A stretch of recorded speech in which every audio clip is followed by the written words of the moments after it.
Mbanje gusuhuza mwese mwamaze gukanda subscribe kuri YouTube channel James Sport Fans ndetse na Reaction Football. Kugira ngo turebe bikeya mu mikino iba yarayibaye kuri finali ya Premier League kugira ngo yashojwe yashyizweho akadomo.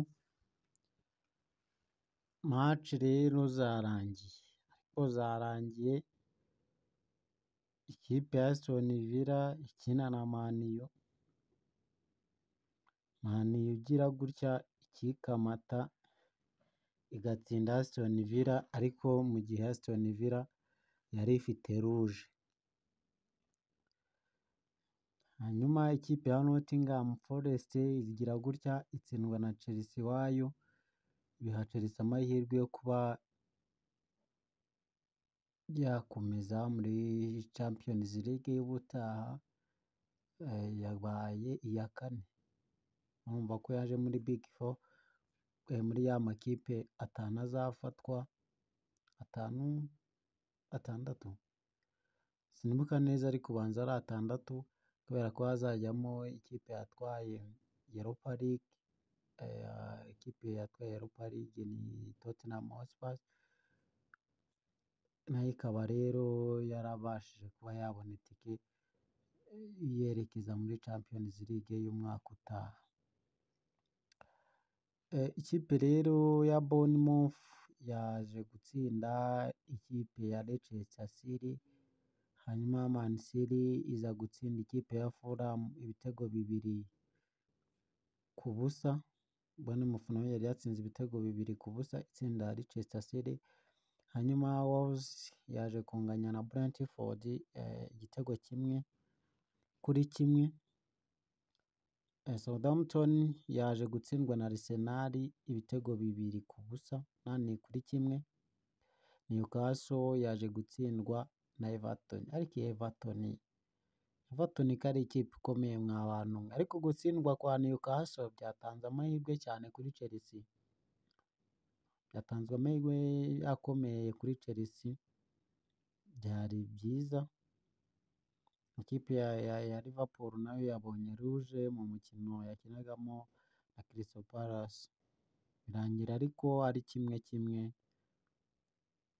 full time. Ipswich Town yaje kunyagirwa n'ikipe ya West Ham iyitsinda ibitego 3-1. Naho Tottenham Hotspur yaje gutsindwa na Brighton ibitego 4-1. Tebo amakipe amanuka n'ubundi navuga ko ari yandi musanzwe muzi mwabonye yagiye yitwara, harimo za Ipswich Town, za Southampton. Amakipe rwose yo yagiye. Leicester City, ayo makipe yagiye. Ayo makipe yagiye, hari kwibazwa ngo ni ayahe makipe agiye kuba yagaruka nani mu cyiciro cya mbere.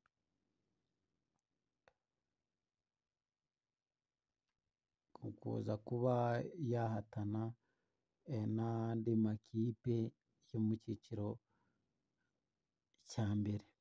Hari Leeds United yujuje amanota 100, ikaba na Burnley yujuje amanota 100, ariko nifuzaga cyane Sheffield United kuko ikipe yagiye ikora ibintu bizima bifatika. Ariko urumva ko amakipe atatu ashobora kuza mu cyiciro cya mbere. Urumva Leeds United ifite amanota 100 ndetse na Burnley ifite amanota 100, na Sheffield United nayo ikagira amanota 90. Umva ngayo niyo makipe agiye kuba yagaruka mu cyiciro cya mbere. Hanyuma ikindi navuga, hari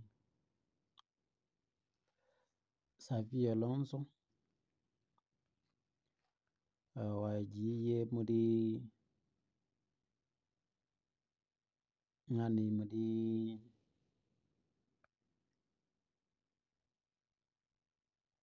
Real Madrid, agiye kubamo umutoza.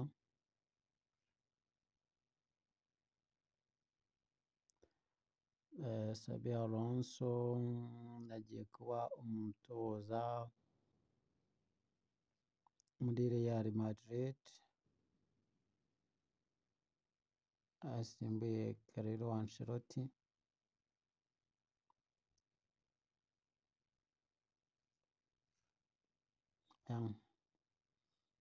Xabi Alonso ubu namuvugaho byinshi ra,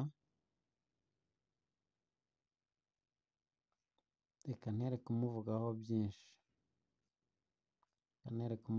byinshi, tuzabivugaho ejo.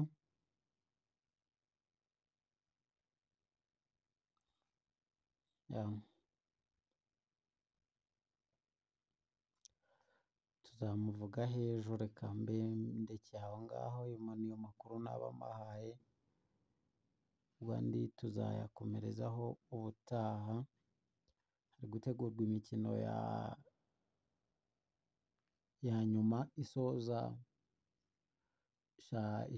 Rwanda Premier League.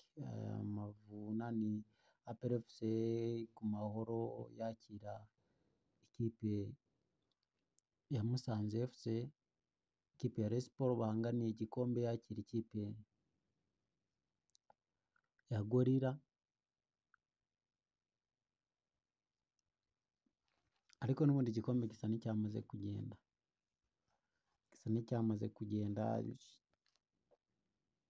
ntawamenya ngo kizajya hehe, kubera ko n'ibintu biba bigoye. Ariko mu mikino iteganyijwe ejo harimo umukino wa Vision na Mukura, hakaba Police na Etincelle, hakaba Marine na AS Kigali, hakaba Bugesera na Kiyovu Sport.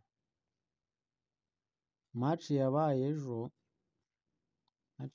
ejo ya Gasogi United na Rutsiro yatsinze ibitego 4-1.